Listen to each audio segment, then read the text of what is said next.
No, I think we're in my living room Yeah. in this crazy place that we're talking, and we had a little bit of a conversation while I took another cough break.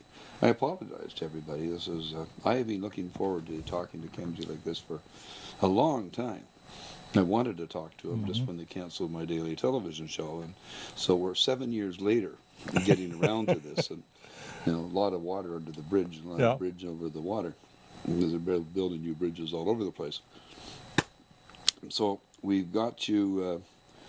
You're off the train. Yeah. Your other friend, who's a lawyer, has kept on going type Yeah. of thing. What did you do where you got off in North? Well, we then went from the train to one of the temporary Another camps, camp. which was in Northern California. I do not recall the town.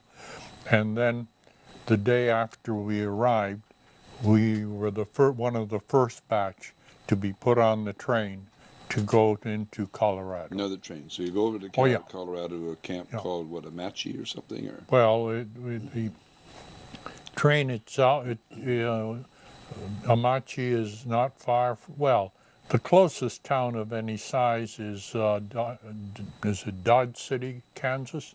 We're right on the border with Kansas, and there was a famous, I think it was a writer or a newspaperman that lived in one of the towns in Kansas. Just over the border, yeah. Just a bit further east, and who was well known in the U.S. as a commentator. Okay. And I can recall reading some of his stuff, I think, in the newspapers, and I realized that I was darn close to the town, and I figured, well, when I leave here, one thing I want to do is stop in the town and just say I've been to the town of this well-known writer. But we were taken by train from California into Colorado, and the town itself is on the border with Kansas, and it's known as it's the path which the old Oregon Trail or something? No, it was the path which the Midwestern farmers Donner Pass? And others during the Depression moved west to try to find jobs. Sure. And I can even remember in Seattle during the Depression years of people knocking on the back door and asking for food. Mm-hmm. And my mother would cook something, or if she had something cooked, she'd give it to them. So you end up in Colorado, you're in a camp. Yeah. In some place, how long were you there?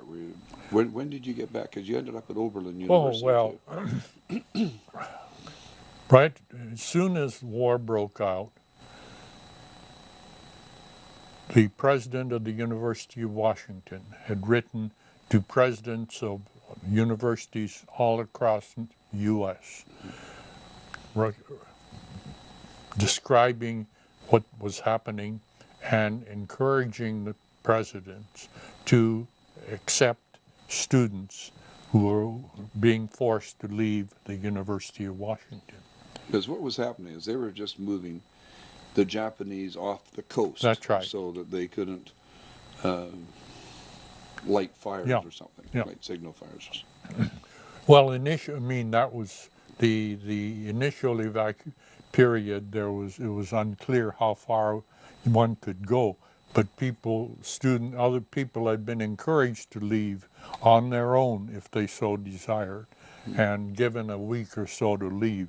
And I know a friend of mine took off and went to the University of St. Louis University and her medical school there, and ended up becoming a MD.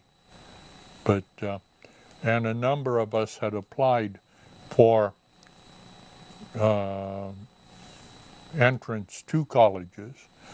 A friend of mine called me from Oberlin. He was a student, saying his president had received the message from the president of the University of Washington, had called him in and asked if he had any friends that he would recommend to become students. Now, where is Oberlin?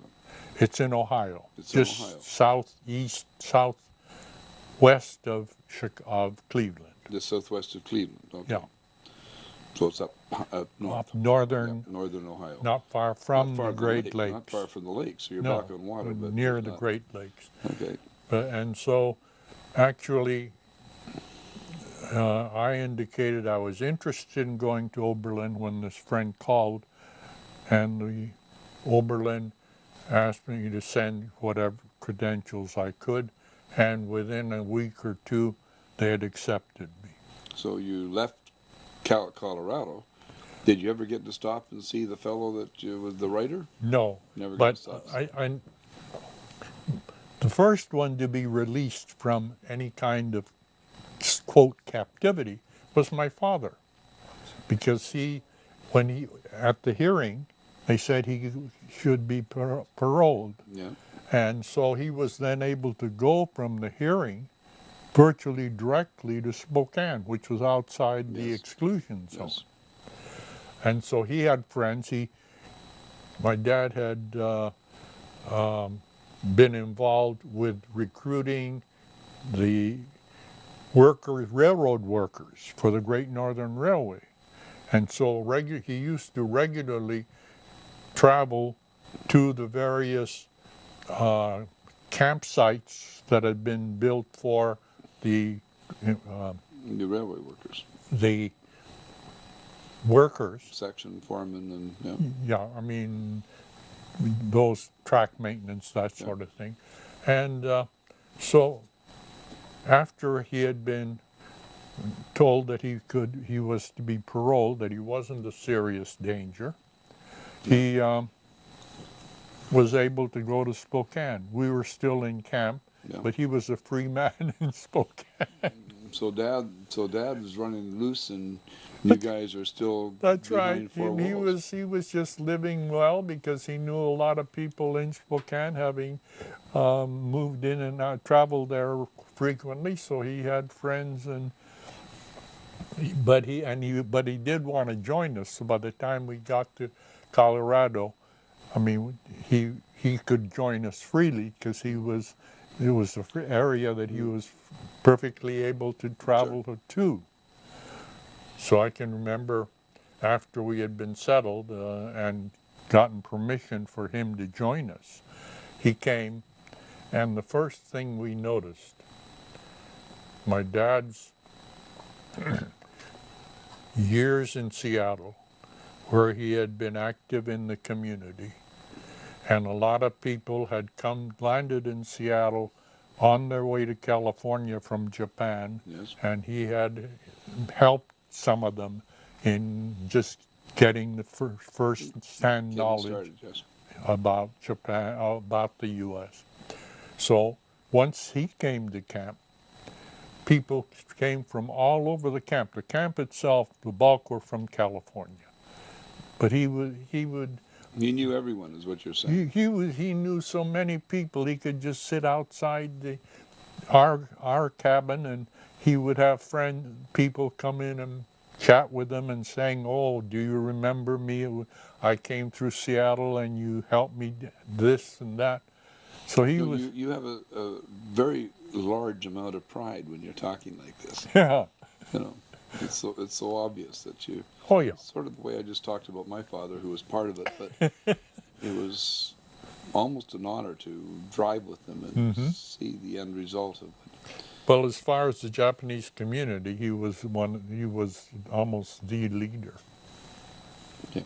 So you get to Oberlin. Now, Yeah. how long were you in Colorado before you got to Oberlin? Was this a month or 10 months? Or?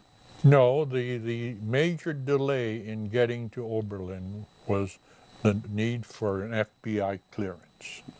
And it took, I think the application to go to Oberlin went in sometime in about January, February, which means that it took almost 6 months, 8 months for the interview with the FBI to take place. And since by that time, I think the war had No, it was ended, 45. Mhm.